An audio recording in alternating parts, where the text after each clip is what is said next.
Today's sales leaders face a difficult task, selling the right products at the right time through the right channels. A new 3-day program from Harvard Business School Executive Education addresses this problem directly. Join us on the Boston campus in August for Managing Sales Teams and Distribution Channels, where you will discover strategies that can lead to the best sales performance. Learn more by clicking the banner or visiting hbs.me/sales. That's hbs.me/sales.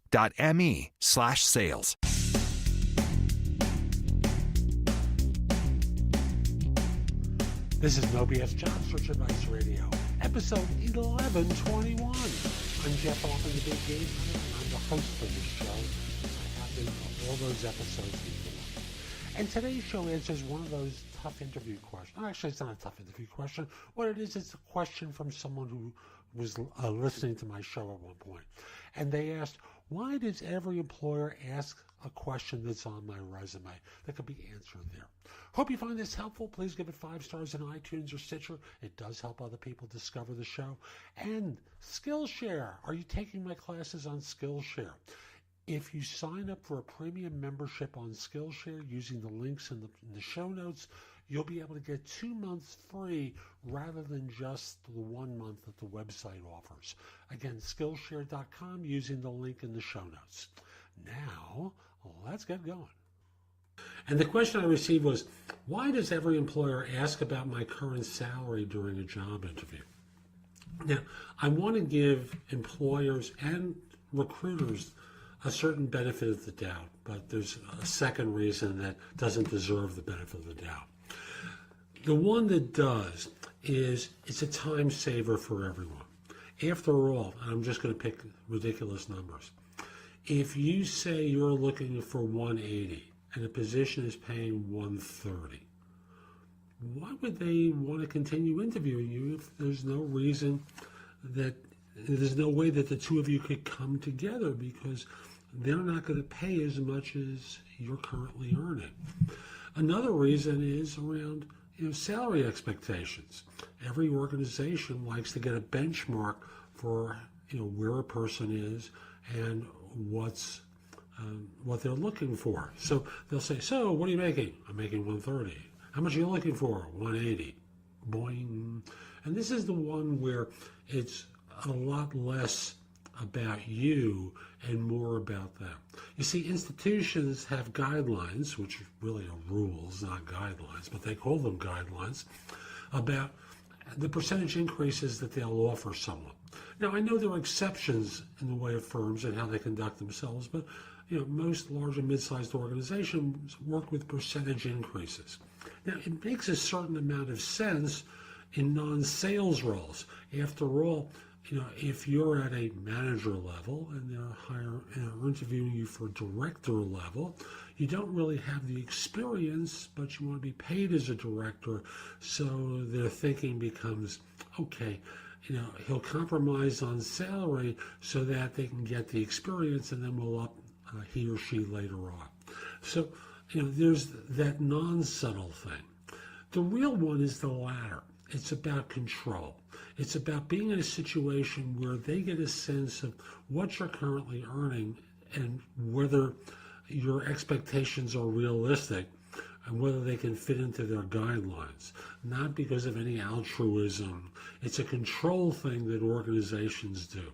Makes perfect sense, except when it affects you and they start saying, well, you're making 130. Our guidelines say we will offer a 4 to 7% increase on top of base salary and not look at your real value in a market.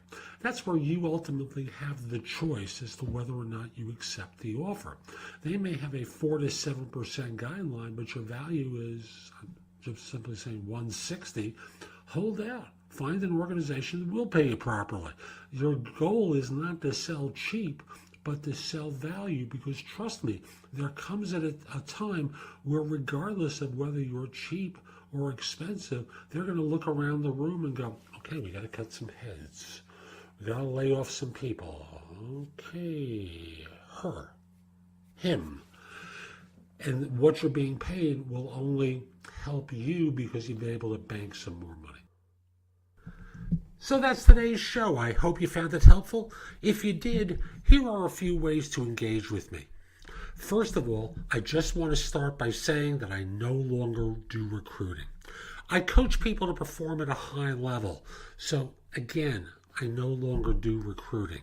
But if you visit my website, which is thebiggamehunter.us, and look at the tabs on the top, you'll see a menu of choices available to you. First of all, you can hire me to do a resume and or LinkedIn profile critique, interview preparation, help you with a salary negotiation, answer your questions about your job search, advise you about a decision you have to make about a job offer. Those are all there as an option. I can do a job search makeover with you, where we critique everything you've been doing in your search up until that point and come up with alternatives. If you're relatively early in your search, we can do a complete coaching program where I work with you from beginning to end in half-hour increments so it doesn't have to take a lot of time for each session. You can also connect with me on LinkedIn at linkedin.com/IN/the-big-game-hunter.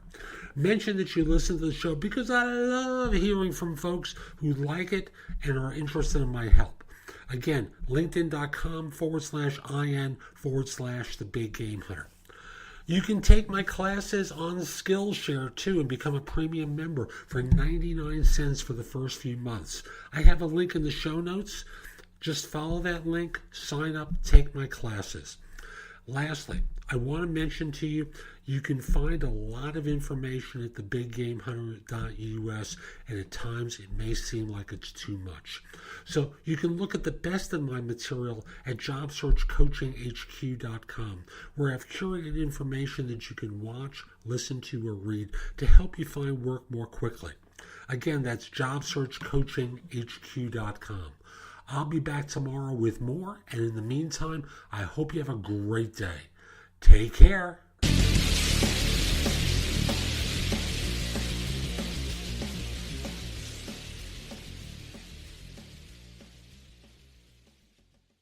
Precision medicine holds great promise for treating genetic diseases, such as certain types of cancers. To drive progress, Harvard Business School Executive Education has developed a new program, Accelerating Innovation in Precision Medicine, which brings together leaders from business, science, medicine, and technology to explore new models for advancing personalized medicine. The program takes place on the Boston campus in September. Learn more by clicking the banner or visiting hbs.me/precision. That's hbs.me/precision.